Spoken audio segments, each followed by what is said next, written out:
Такого еще в Бурятии не было. За право быть лучшими боролись 90 баскетбольных команд. Отборочные встречи, полуфинал и, наконец, финал. Но перед тем, как встретиться лицом к лицу, соперникам пришлось объединенными усилиями сыграть в матче звезд против профессионалов. Школьники Бурятии сыграли достойно, уступив команде, в составе которой есть и чемпионы Олимпиады, и их собственные тренеры, всего лишь 4 очка. По завершении баскетбольного шоу началась решающая битва за главный приз – путевку на чемпионат Сибирского округа.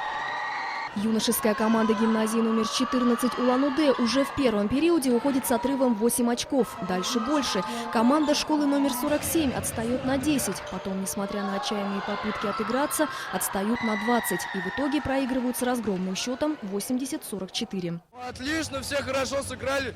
Без команды бы я ничего не добился. Команда гимназии номер 14 снова в лидерах, но на этот раз уже среди девушек. Я довольна своей командой, я довольна своими результатами.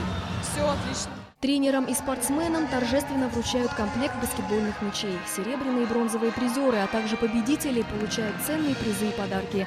И незабываемое фото на память плечом к плечу с именитыми баскетболистами страны. Анна Дергаусова, Ваяр Жигмитов, Виктор Еланцев. Вместе. Бурятия.